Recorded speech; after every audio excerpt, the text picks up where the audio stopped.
Assalamualaikum warahmatullahi wabarakatuh. Om Swastiastu. Selamat sore rekan-rekan media. Terima kasih atas kehadirannya pada sore hari ini. Ya, kami Jaksa Agung Muda Tindak Pidana Khusus akan mengumumkan 3 perkara sekaligus. Ya.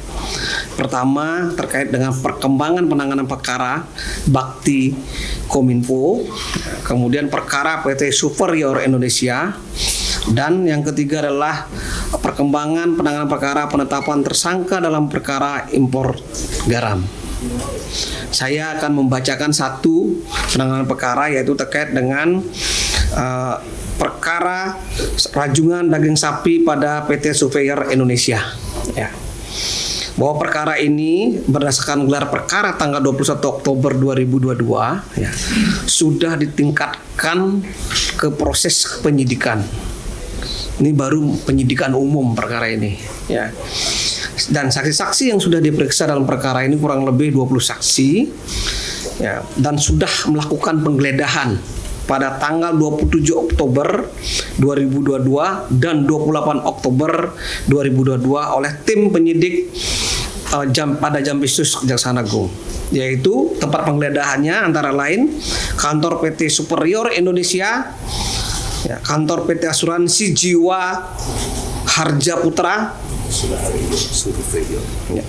Saya ulangi, kantor PT Superior Indonesia, kantor PT Asuransi Jasara Harja Putra, dan yang nomor ketiga adalah yang kita geledah, yaitu kediaman Bambang Isworo. Adapun hasil penggeledahan telah ditemukan dokumen-dokumen penting yang terkait dengan perkara ini. Termasuk juga barang-barang elektronik ya, BBE, yang kita lakukan penyitaan terhadap perkara ini. Ini baru proses penyidikan umum.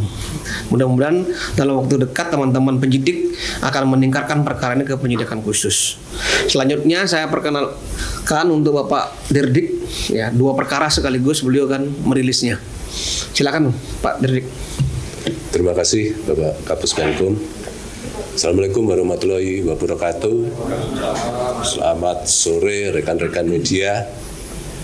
Perlu kami informasikan perkembangan penanganan perkara bakti di Kominfo,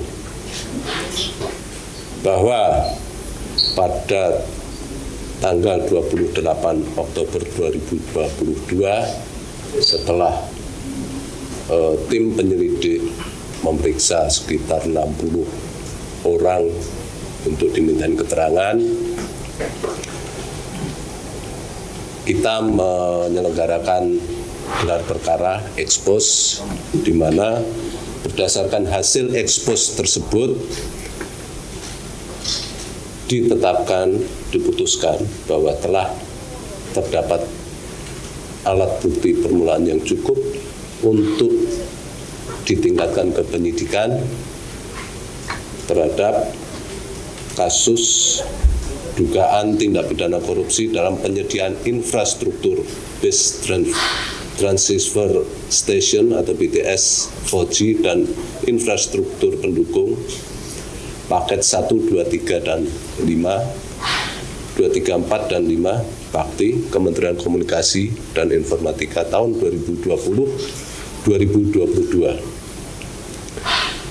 Berdasarkan hasil ekspos tersebut, status penyelidikan kita naikkan ke penyidikan, dan selanjutnya untuk kepentingan penyidikan pada tanggal 31 Oktober dan pada tanggal 1 November kemarin, tim penyidik telah melakukan kegiatan penggeledahan di beberapa tempat yang diduga terkait dengan tindak pidana dimaksud. Antara lain, 1. Kantor PT Fiberhome Teknologi Indonesia, PT Aplikanusa Lintas Arta, PT Infrastruktur Bisnis Sejahtera, PT Sansansine Exindo, PT Moratelindo, PT Excelsia Mitra Niaga Mandiri, dan PT ZTE Indonesia.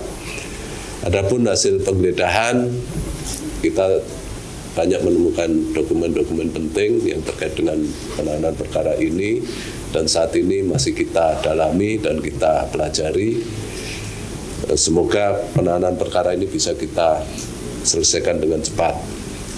Itu perkembangan penanganan perkara terkait dengan kasus BTS ya. Selanjutnya akan kami sampaikan perkembangan penanganan importasi garam. Perlu Bapak Ibu ketahui, tim penyidik pada tanggal 27 Oktober 2022 telah melakukan gelar perkara. Setelah mengumpulkan banyak alat bukti yang cukup dan ditemukan guna menemukan pelakunya. Pada hari Rabu tanggal 2 November atau pada hari ini, tim penyidik Kejaksaan Agung telah menetapkan 4 tersangka dalam kasus importasi garam ini berdasarkan surat perintah penyidikan Direktur Penyidikan Jaksa Agung Muda Tindak Pidana Khusus nomor PRIN 38-FD-206-2002 tanggal 27 Juli 2002. Adapun keempat tersangka tersebut adalah 1. Insinyur MK, itu selaku Direktur Dirjen Industri Kimia, Farmasi, dan Tekstil atau IKFT pada Kementerian Perindustrian periode tahun 2019-2022. Kedua, Insinyur FJ selaku Direktur Industri Kimia, Farmasi, dan Tekstil atau IKFT pada Kementerian Perindustrian. Ketiga, YA selaku Kepala Subdirektorat Industri Kimia, Farmasi, dan Tekstil pada Kementerian Perindustrian. Dan keempat, FTT selaku Ketua Asosiasi Industri Pengolah Garam Indonesia atau AIPGI. Adapun modus operandi yang mereka lakukan adalah mereka bersama-sama merekayasa data yang akan dipergunakan untuk menentukan jumlah kuota. Ya, data yang terkumpul tersebut tanpa diverifikasi bahkan direkayasa, tanpa didukung dengan alat bukti yang data yang cukup, sehingga ketika ditetapkan kuota ekspor terjadi kelebihan barang. Oleh karenanya maka terjadi penyerapan barang ke pasar industri garam konsumsi. Maka situasi menjadi harga garam konsumsi menjadi turun. Itulah yang terjadi sehingga penetapan kuota garam oleh pemerintah menjadi tidak valid akibat ulah para pelaku ini. Mungkin demikian secara singkat modus operandi yang mereka lakukan. Terima kasih. Adapun pasal yang disangkakan itu mereka disangka untuk sementara pasal 2 dan pasal 3 Undang-Undang Tindak Pidana Korupsi, ya, Yungto pasal 55. Ya.